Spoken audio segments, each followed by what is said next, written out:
All right, once more into the bash. I don't want us to get to be kind of shell masters or making shell scripts or all the rest of it. I'm just trying to get us some of the basics, and we're going to miss some really big ones here that would actually be useful to you, like awk and grep. But my hope is that we can, I'm sorry, awk or sed. We're going to cover grep right now. But my hope is that you'll at least have a basic familiarity so that when you have to jump in to the shell to fix something or do something, you'll be able to do that. I'm going to grab, typing and talking at the same time. I'm going to grab some data. This URL is in my Dropbox. I put some data there. I'll put the link to it on the site as well, so you can grab it if you want to. I have some flags on here that we haven't seen before in curl. The .s is just telling it to be silent because I don't want it to be telling us all about what it's doing along the way. By default, frankly, shell commands are supposed to be as quiet as possible. Bash wants you to not put stuff out unless you ask for it by saying be verbose. But curl is the exception. It's a little noisier than it ought to. It gives you a lot of stuff that we don't really need. The dash capital L and capital N small are different here. Tell it to, when you go to this website at Dropbox, if Dropbox tells you you need to go somewhere else to get the data, go ahead and follow that. Sometimes sites will do that. They'll say it's not here, go to this other URL. Dropbox does that with its public links pretty consistently. So we said, okay, don't just drop it if it says that. Go ahead and follow that other link it tells you to. Get the data there.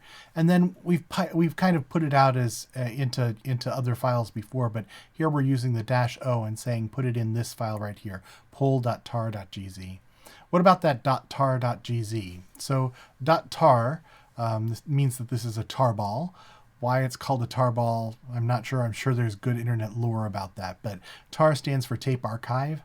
And if you think back to the 1970s with the big mainframes kind of spinning their tape drives in the background, those were the archives that you would tape things that you would need to turn it into before you put it on those tapes. So that's where the tar comes from. And then once it's been tarred, it's also been zipped. GZ is for gzip. And you've probably run into zip files before out on the web. It's just another way to compress the file. In this case, you're both turning it into a single file and a tar file. The tarball can contain lots of different files, right? It can kind of explode into lots of different files. And then the GZ is zipping it. So to extract that, we're going to use tar, the tar command. We could use g unzip to start with and then tar it, but tar can handle the zip stuff too. We're going to do the flag for extract. We will actually tell it to be verbose in this case so we can see what's coming out of this. We need to take care of the zip, and we're going to do it with this file, poll dot. We're going to find the dot key at some point, tar.gz. So it's extracting one file called tweets.json. We ran into JSON before. The JSON structure is kind of a way of encapsulating data in blobs.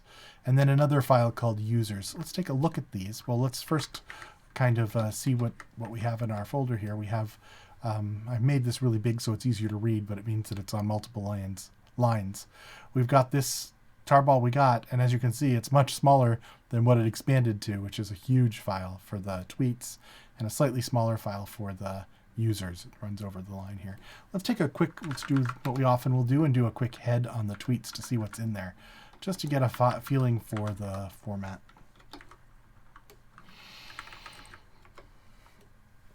So this is the standard JSON format that we've seen, which has the variable names and then the contents of that variable. They're collected inside of these curly brackets. So for example, here's the coordinates. We don't have that. Here's the time it was created at. We don't care about that. It doesn't have any hashtags. It doesn't have any symbols or URLs or user mentions. It's not in reply to anyone. This is a very boring tweet to have pulled out. We have the screen name of the person who tweeted it, which is John Boozman. We have the source of how he tweeted, what he used to tweet it, which was the Twitter web client. So he actually went to twitter.com and typed it in. And here's the text: listening to constituents at a roundtable discussion about gas prices and flipping something, right? Okay, so let's say that we wanted to know a little bit more about this. And there's a number of ways we could do that. What if we wanted to find out how many of these tweets were from John Boozman, for example. So how could we do that? And that's where something like grep comes in. Grep's a way for searching for data within a file. So the first you put in grep, the command name, and then you put in what you're looking for. Let's look for tweets by John Boozman. So that's what we're looking for, and we're looking for it in the file tweets.json. So what that will do is it will look through this whole file, every line in the file, and look for some case where John Boozman shows up. Let's go ahead and run that, and it looks like there's a lot of those, quite a few cases. In fact, we could find out how many cases. If you'll recall from last time, we can use the pipe to pipe that through word count and look for lines. And then it will run through and it'll tell us that there's a total of, notice that this is again an overlap from the other line. So it's word count -L, and there's a total of 3,557 tweets, because each tweet, each blob is a line, and each tweet is a line that have the screen name John Boozman, or maybe someone has referenced it. It may not be in this variable. It's just somewhere in the tweet information. So that's interesting. Maybe we could do something else. Maybe instead of looking for John Boozman, we could find out how popular during this election mentions of, oops, I've just done it again. I didn't mean to do that. How popular mentions of Fox News are. So we could kind of, instead of John News, we could look for foxnews.com and find out how frequently we get tweets about Fox News. So of this collection of tweets, about 1,500 of them mention Fox News. We could maybe change that to see how that compares with CNN, for example. And we get a total there of 1,300. And we could check in just for the heck of it and see how it does with in comparison with the New York Times.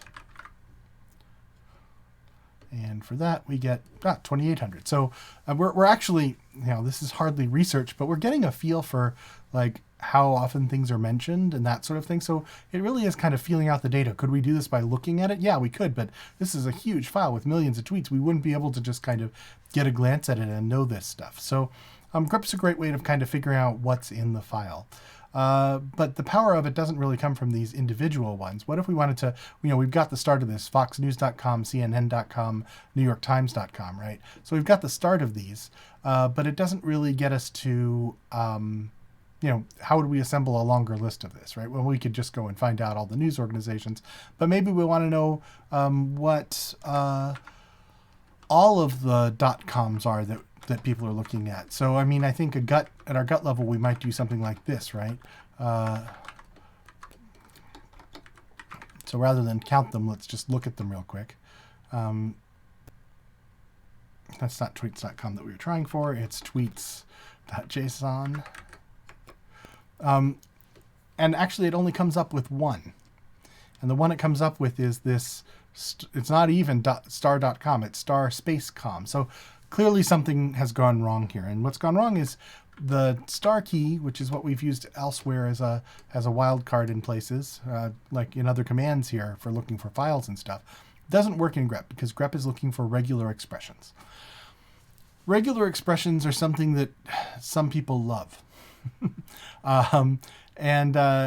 You have to, I think if you play a lot of Boggle or Scrabble or those word games, maybe you would love it, or you're kind of a puzzler, maybe you would love it. You probably wouldn't. And if you don't, you definitely won't. That said, they are powerful. And so they're kind of a way of coming up with wild cards that aren't so wild, I guess you could say. So what we're looking for is actually some string of letters that ends in .com.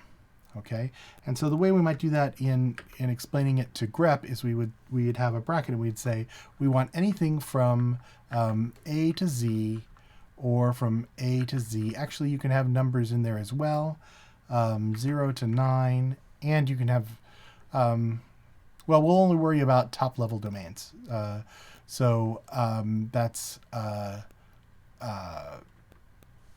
things like, not todaysnews.foxnews.com, but just that last part, something.com. So we won't worry about the dot in here. I'm not sure this is going to work. I probably should have done the cooking thing and made sure it worked before I did, but a lot of actually working with these is hunt and peck and try things out and see if they work. So we'll try this out. Tweets.json. So let's see what it finds. This is going to go on a lot because I didn't think about it. We're going to hit every single one of these twitter.coms. There's a facebook.com, a twitter.com. Mostly this is the source, right, that people went to twitter.com to try it. But at least we're getting some of them. tinyurl.com. So we're kind of getting it. youtube.com. Part of the issue here is we don't really want it in this section, source, right? We only want it in the section that is the text piece here. So what we could do is we could say look for the part that says text and only look at the part inside here. There's a way to do that. It's going to get a little tricky because if you look down here, text actually shows up in multiple places. So you'd have to find out exactly where you wanted to look to kind of locate it within the text piece. You could definitely do that. We can extract only the things that come after text here and to just get the tweets, for example. Can we do that? Let's take a quick look. So up here, you'll see there's a text here that's not a tweet text. It's actually inside the entities. So that makes it a little trickier. We'd have to figure out what specifically we were looking for to get at the text of the tweet and figure out where it was. And so we'd have to do a little bit of parsing to get there. Let's instead look for mentions of proper nouns. So how do we do that? We can do grep again. And we're going to, again, put quotes around it. And it's going to start with an A, something between A and Z in capitals, right? And then it's going to have another lowercase a to Z. We're looking for proper nouns, and we want from 0 to as many as we want. So in this case, star is used for saying, take a look at the pattern I have before this, which is any letter from lowercase a to lowercase z, and then do as many of those in a row as you get. And as soon as you hit something that's not one of those, then you're done. So that's going to be that pattern there, and we can kind of run that against tweets.json and see what we end up with. I'm going to probably hit a Control-C here to stop it so we don't have to just let it run through. And it's kind of doing that. Now, it looks like it's actually collecting multiples of these, but it's not. It's doing individual rock and then hill. On is the first letter. G-O-P-Y, it's not actually collecting G-O-P, it's collecting G and O and P because it's doing something with no lower cases afterwards, because we said the star actually is 0 or more, so it's collecting these as G, O, and P. We could do something, so, presuming we were looking, say, for names, we might want to do this twice, right? We might want to do that, then a space, and then A to Z again. I'll go up so you can see a bit better. Well, I'll do that in a second. A to Z again, and then a lowercase a to Z again, and do it a lot again. Let's see how that goes. It's not an easy way to show you this other than just bringing the whole thing up for a sec. So what we have here is from, make sure you can see past my big head, from A to Z, then from lowercase a to Z, and then we have a space and then another one. So let's see how it does with that one. Go ahead and stop that in the middle just so we can see some of them. So this one is Twitter web, right? So it's getting some of these. Twitter web again. It's getting a lot of Twitter. We're like attending foreign affairs subcommittee, Middle East, South Asia, regional overview, Middle East. So it's actually capturing some of those, which is useful. Let's say instead of that, we wanted to get phone numbers, for example. How would we do that?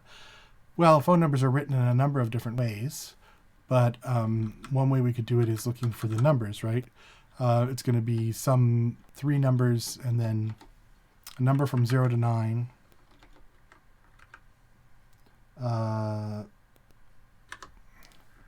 There's other ways to do this, and when we move on to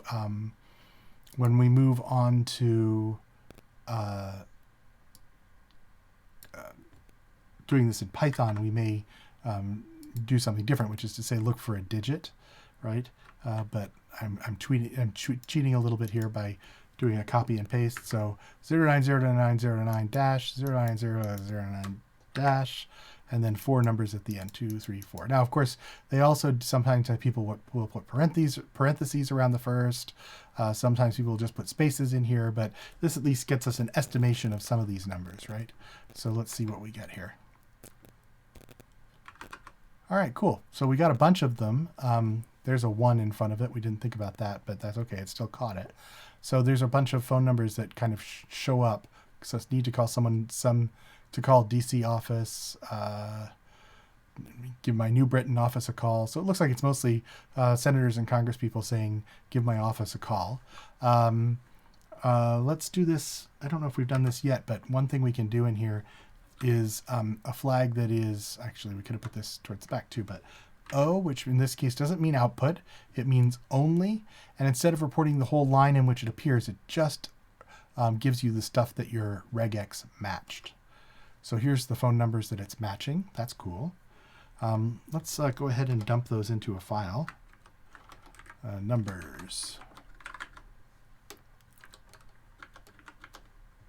So it did the same thing it was spitting out to the screen, but now it's pushing it into a file. And if we do head numbers.txt, we can see here's some of the numbers that it's recorded. My guess is actually there's probably some repeats in there, so we need to do some deduping. And the way we're going to do that, you normally do this in one line, but I'll do it in multiple pieces here. We're going to cat. We don't have to cat. We could do it another way, but for now we're going to cat numbers.txt. We're going to type, and instead of doing it as an input, we're going to pipe it, and we're going to pipe it through sort. And then we're going to put that into sorted. I can come up with a text name right there, sorted. So now if we look at sorted,